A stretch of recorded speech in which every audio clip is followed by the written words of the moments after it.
Bismillahirrahmanirrahim. Malam ini, dalam keheningan malam yang pekat dan sunyi, mari kita bersama-sama menyusuri kisah yang jarang dibicarakan.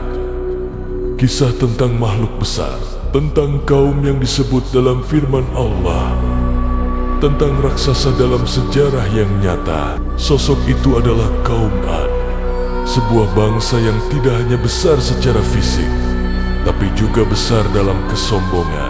Mereka tinggal di kota Iram, kota yang digambarkan dalam Al-Quran sebagai kota dengan bangunan tinggi, tiang-tiang menjulang ke langit, dan peradaban yang megah. Kota ini tidak ada duanya di muka bumi pada masanya.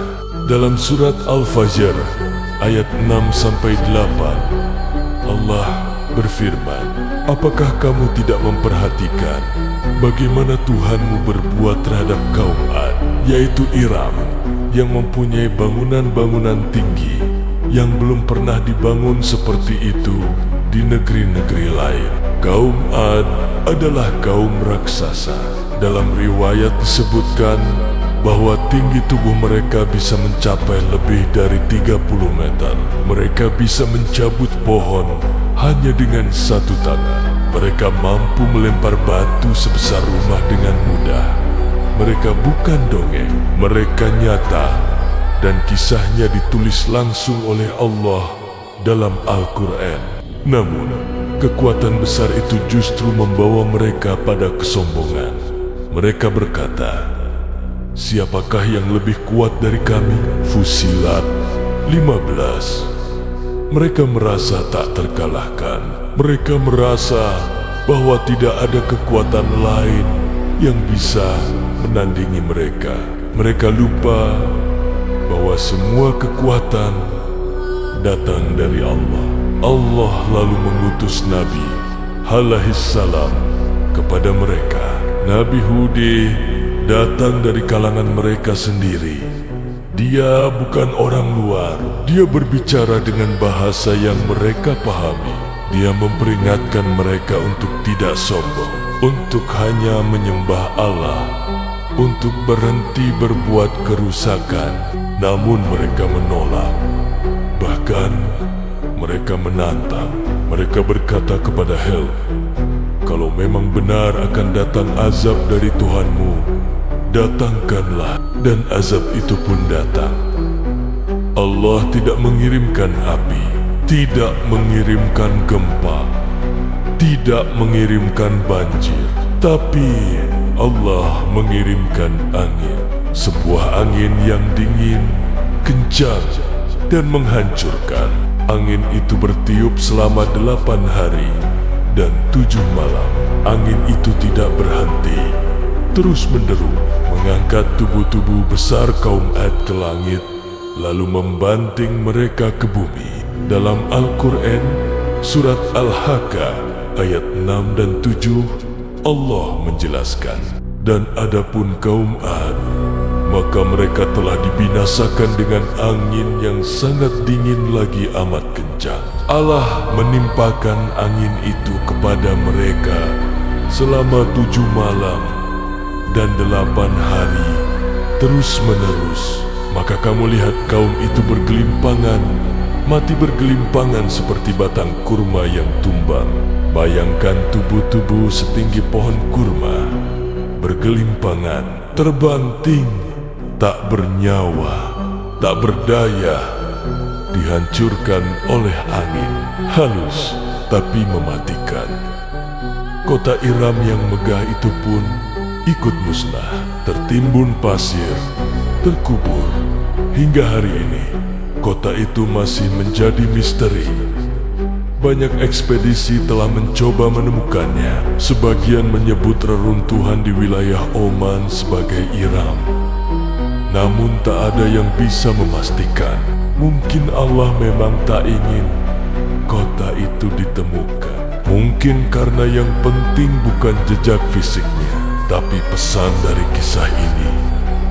Pelajaran dari sejarah yang ditulis oleh langit. Hari ini, kita mungkin tidak memiliki tubuh sebesar kaum Ad, Tapi kesombongan tetap bisa hidup dalam hati yang kecil. Kita bisa menjadi raksasa dalam ego, dalam ambisi, dalam kebencian. Kita bisa menjadi besar dalam hal yang membuat kita jauh dari Allah. Kekuatan sejati bukan di otot, bukan di kekuasaan, tapi pada hati yang tunduk, pada jiwa yang rendah hati, pada keyakinan bahwa hanya Allah yang Maha Kuat. Kaum Ad telah musnah, tapi kisah mereka tetap hidup, ditulis dalam iyat-iyat yang dibaca jutaan umat Islam setiap hari, sebagai pengingat, sebagai pelajaran, dan sebagai peringatan. Malam ini, mari kita jadikan kisah ini sebagai bahan renungan, agar kita tidak menjadi seperti mereka, agar kita tidak menjadi besar karena sombong, tapi menjadi besar karena takwa. Semoga kita bukan termasuk golongan yang lupa, yang keras kepala, yang merasa paling kuat. Semoga kita adalah hamba yang selalu sadar bahwa sekisil-kasilnya makhluk Allah bisa menghancurkan sebesar-besarnya manusia jika Allah menghendaki. Dan semoga malam ini saat kita menutup mata, kisah kaum Ad mengalun dalam hati, mengingatkan bahwa yang paling besar adalah yang paling tunduk kepadanya. Dan jika kamu merasa narasi ini terlalu singkat, izinkan kisah ini berlanjut, karena sesungguhnya rahasia kaum Ad tidak berhenti sampai di sini. Kita belum membahas bagaimana Nabi Hud dibesarkan di tengah-tengah bangsa raksasa. Kita belum menceritakan secara rinci bagaimana mereka membangun kota Iram yang konon lebih megah dari kota manapun di dunia. Kita belum menyusuri bagaimana bentuk teknologi mereka dan bagaimana kehancuran mereka menjadi pelajaran bagi bangsa setelahnya. Dan kini kita lanjutkan kisah ini. Konon, sejak masa muda Nabi Hud, dia sudah melihat sesuatu yang berbeda dari kaumnya. Dia melihat kebiasaan membanggakan tubuh besar, adu kekuatan, serta kemegahan istana yang selalu dipamerkan. Mereka membangun menara-menara yang tinggi, bukan untuk tempat tinggal, tetapi sebagai simbol kekuasaan. Seolah-olah mereka berkata kepada langit, "Kami tidak takut kepada siapapun." Nabi Hud dibesarkan dengan keimanan dalam hati. Dia tidak terpukau oleh tiang-tiang megah atau suara lantang dari para raksasa kaumnya.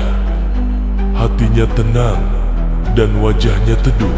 Dia lebih suka menyendiri, merenungi langit, mengamati angin, dan merasakan getar jiwa saat menyebut nama Allah.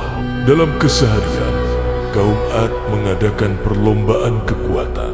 Mereka adu lempar batu, angkat pohon besar, dan memahat gunung untuk dijadikan istana. Mereka sangat bangga dengan teknologi pembangunan mereka, yang bahkan diperkirakan menggunakan sistem pengangkat besar dan tali-tali raksasa.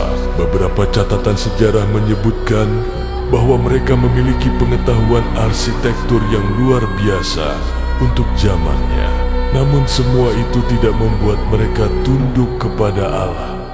Justru mereka semakin sombong.